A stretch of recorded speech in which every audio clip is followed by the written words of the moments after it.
Okay, in case you missed it, today's Zoom in the morning on Monday, April 6th, this is what we covered. We started reading from this book, Foundations of Our Nation, Establishing the American Colonies. Chapter 1, Planting Roots.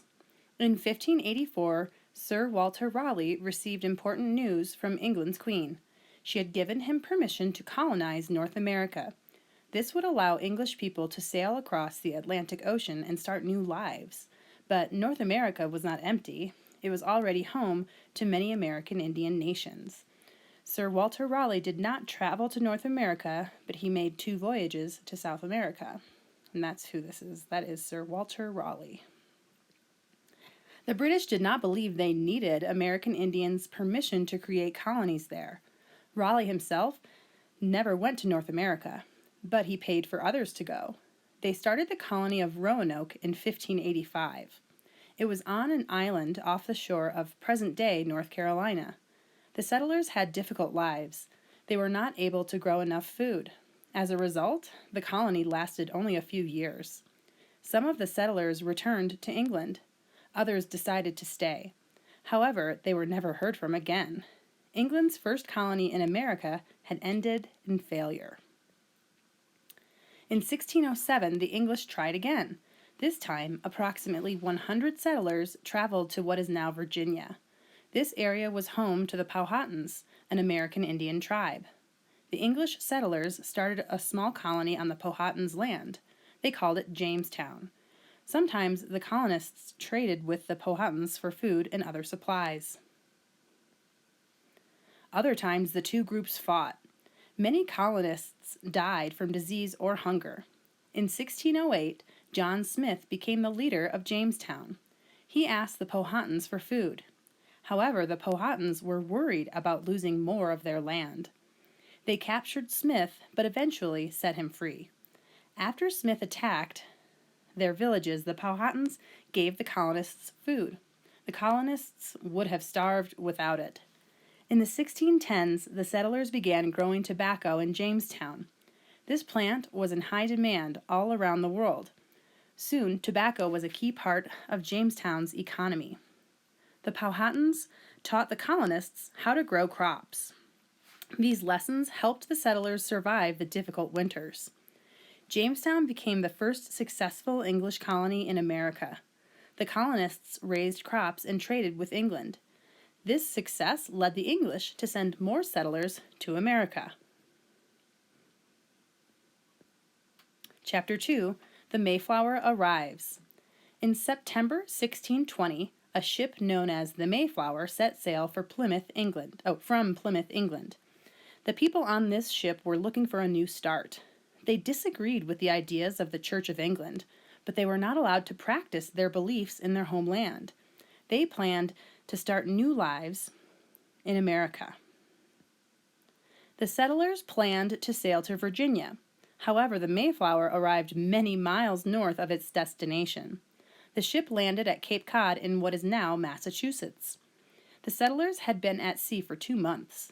They had dealt with storms and crowded conditions, so they decided to stay where they were. So on the Mayflower, there were 50 men, 19 women, 3 were pregnant, 14 young adults ages 13 to 18, 19 children ages 12 and younger, and 1 baby was born on the voyage. The supplies were water, sugar, rice, oatmeal, meat, and cheese. They named their colony Plymouth after the city they had left in England. The settlers created a set of rules for their new colony. These rules became known as the Mayflower Compact. Each man had to sign this agreement before he could get off the ship. Women did not have equal rights, so they did not sign the agreement. William Bradford became the leader of the colony, but life was not easy for the settlers. They had arrived in November.